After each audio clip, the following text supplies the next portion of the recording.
Hey guys, welcome back to a new episode of Gunpla TV. Was that exciting? That was exciting. I liked it. Okay. I liked it. It was a good intro. Change things up a bit instead of my kind of more calm and monotone voice. Trying to hype it up. Hype it up. All right. So anyway, yeah, we are back for a new week. I am once again joined by my now pretty much regular co-host, Evan. No. So welcome to Gunpla TV. Thank you. So thank you again. Thank you always for being here to join me and giving me someone to be to talk about this stuff with, and have somebody else that's kind of excited to see this stuff. And yeah, even off camera, we're always chit-chatting about this stuff. Right, we kept talking about it before we started to record the video, and we're like, okay, we got to stop. We got to hit the record. We got to save it for this. We got to save it for when we're actually talking about it on camera. And so this week we had a number of new items come into stock. Two of which are actually Gunpla. So Mr. Evan, why don't we talk about the Gunpla first, because you're going to be the one actually handling this. You are our resident build divers guy, especially since I have weapon armor. You're the only one that has a core. I think the only Core Gundams, I'm not sure. Well, I built the original before you were here. I built the original, but those are Core Gundam 1s, and I think these require Core Gundam 2, don't they? Well, the nice thing about these usually is you can use any of the Core Gundams. Okay. So even like the evil Core Gundam, the Alice Core Gundam, or the Core Gundam 1 you can use. But I think they're trying to gear this one towards the Core Gundam 2. Oh, okay. So they're really trying to push that one. I gotta be quite honest with you. I don't know if I'm exactly too big of a fan of what they are doing here with this series and these armor packs with needing to buy a Core Gundam separate. At first, I wasn't sure if I was going to like it. I do kind of like it. I don't like that they keep trying to piecemeal them together. Yes, because, I mean, if you want to have the complete set, I think you have to buy 2 packs almost every time. Not only these 2, but you need to buy the original thing with the Core Gundam. So you end up having to buy 3 things just to be able to make this one kit. And the Core Gundams, I don't think they sold them separately. So they do not, which they should. You have to buy that full other set then, which comes with a whole nother set of armor. So if you really want it, then you end up with parts that you maybe don't want or you don't need. Plus, I completely agree. The designs for these things, I gotta be honest, I just haven't been too excited for some of this stuff. I prefer the original Build Fighters series, where every unit was like completely separate and it was based off of older I did like that, and they have a couple of those in this series too, like the Wodon Pod. Right, and actually next week I think we're getting one that's based off of an Age 2 or Age which is 3. weird. So that one actually looks really cool. Which I'm excited about, because I didn't think Age got a whole lot of attention even now from Bandai, because I don't think it's. I remember when Age was originally airing here in Japan. I was already living in Japan when Age was going on,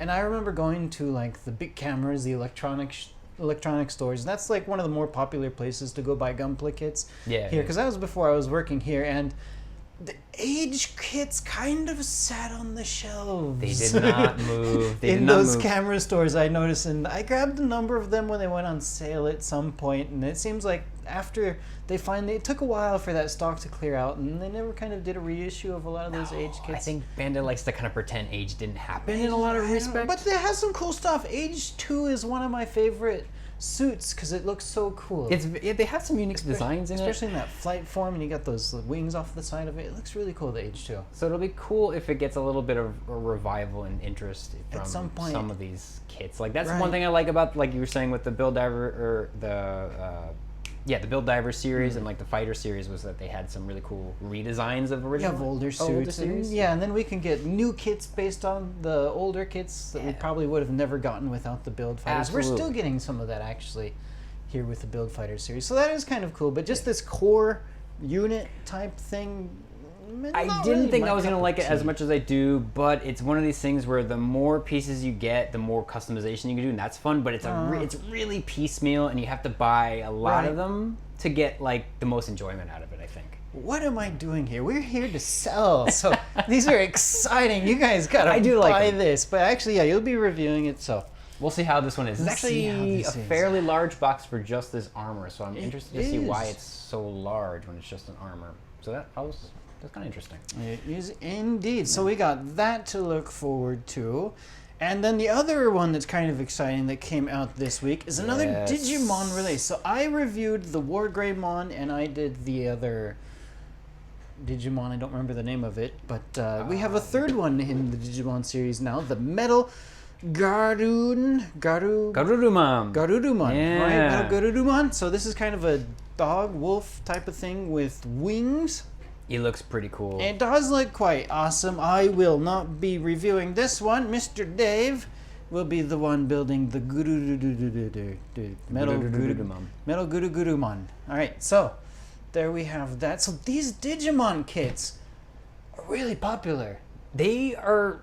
I've never built one, but just looking at some of the pieces that you have to put them together with, they look really nice. Yeah, they look really, really awesome. And just I've been kind of, I guess, the Digimon series is maybe more popular than I remember it being, but it has its fans. Yeah, definitely. It has its fans, I guess. And the War Greymon and the other previous Digimon release, that kit was like really, really popular. It becomes hard to find for some reason. They're making these limited. I don't know why. So if you have a chance, get in your orders for the Digimon kits whenever you can. Yeah, if you are interested in this, because they go fast and yeah, quite popular. Yeah.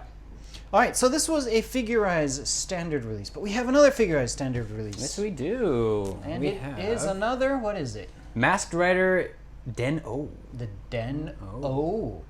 All right, it says the platform can also be created. So I guess you can build it with that kind of black and white looking version? Yeah, I guess you can do two kind of forms of them. I don't think either of us know Kamen Rider very well. All right. Kamen Rider fans, please write in so we know what we're talking about. We've reviewed a few of them. Actually, we had Kuni was the last one to review a Kamen Rider kit. Oh, is he a Kamen Rider fan? He's a Kamen Rider fan. I think Kamen Rider, it feels, to me at least, it's something that's a lot more popular here in Japan. I think so. Maybe I know it has its fans overseas too. There are fans overseas, but he's kind of cool looking. I like him. I'm not sure what that whole this two different set thing is here, but I kind of like the black one here. Yeah, that black and white one, that looks kind of cool. Yeah. There's a whole every year there's a new Kamen Rider series. Yes, there's so many. And then you get a whole slew of new toys that come out. Each year they've got a new belt type of thing that comes out, and then the belts you got to buy these separate accessory type things that make different sounds. So Bandai really knows what they're doing because people love buying those belts. They sell like hotcakes here. They love these figures. So definitely there are quite a few fans out there for the Kamen Rider series. Yeah. So interesting stuff. And speaking of interesting, we've got a new entry in the entry grade. Yeah, I actually kind of like this one. Doraemon. Yeah. So we got a new Doraemon. And this is for ages 3 and up. So close to my daughter's age range, but she's 2.5. So okay, well, looking at the pieces, she might be able to do it. It's very simple. Maybe in 6 months. And it says, 13 parts. This entire kit, that's all there is 13 parts. So this is actually not the first Doraemon that Bandai has done. I did that was a Figureize, it was another Figureize kit. I don't think it was Figureize Standard, it was Figureize Mechanics. Oh, so a bit more complicated, I'm guessing then. So it had clear parts for the outside, and it had an internal structure that you could show off. Like his robotic. The outside was, because he's actually a robot, so that's kind of cool. So this guy also has different parts molded in different colors, but the eyes are going to be stickers, I do believe. So a few stickers are going to be in this kit. But yeah, no paint, no tools, and only 13 parts. You can't go wrong with Doraemon. If you're trying to indoctrinate your kids into Plamo. Get them building Plamo. It's a good gift for girlfriends and wives or special others. If they like Doraemon. If they like Doraemon. Who doesn't like mechanical cats missing ears? And there's a fly in here. That was kind of cool. It just feels rare that we have a bug that actually makes it into this room. Really so interesting. Unless that's a mosquito, actually. No, it's a bug. Anyway, we gotta go on. So we also have another new release in the Sakura Wars line of kits. So I reviewed the first 2 releases, the pink and the white versions, and now we got the Spherical Striker Mugen, Azami, Mochizuki type. So it's pretty much the same unit as the other 2 that I reviewed, but the difference is going to be it has this really cool looking shield now. So that is definitely the most unique of the 3 so far. I think so, and it is very yellow. Yeah.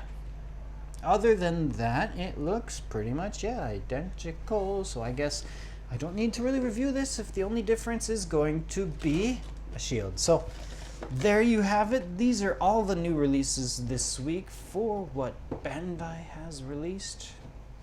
And yeah. Oh. So I also have, so last week we had a bunch of Kotobukiya kits because there really was nothing here from Bandai. So I did go ahead and I went ahead and built that Iron Kong Yeti. That thing had that massive box. But I gotta say, it actually didn't maybe take me as long as I was really expecting it to take. Total time, it took me, well, I built it over a period of like 3 days, I think. Okay. Yeah. But in total hours, maybe about 12 hours total. Not as bad as you would think. Not as bad. Especially how much detail is on those guys. Right, but you can tell some of the parts are a bit kind of bigger. And actually, in that box, there was tons of runners.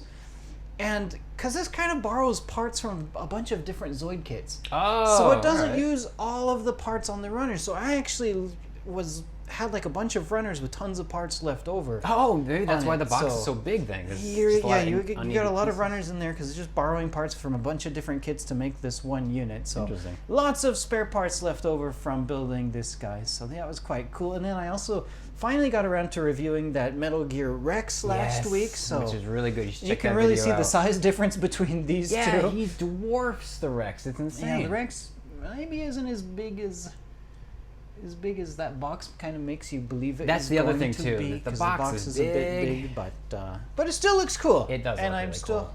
I kind of want quite happy that I had a chance to build it. And I guess speaking of building things, I guess there's nothing for me to build. You could do the other Metal Gear, the Salanthropus, but I don't know if I could build that because actually that was, I believe Sid Orion. That was one of the last things that they might have built before they left. Because it's a re-release. It's a re-release, so I don't think they ever did the Rex. I don't think they ever did the Rex, but I think they did the Salanthropus because I remember them not being too impressed. Oh, well, that's too bad. So anyway, maybe I can do. You could do Doraemon. I can do Doraemon. You could probably do that like live on video, like just. It's 12 parts. There you go. You done. I can do it on this video. All right, but anyway, no, we don't have time for that. All right, so we got to wrap this video up. Yeah. I guess that's going to do it for this week. Thank you all out there very much for watching. Please stay tuned next week. We'll have another slate of new exciting releases coming into stock. Have a great weekend. Stay indoors, stay safe, and that's going to do it. Yeah. See you next time, guys. Later.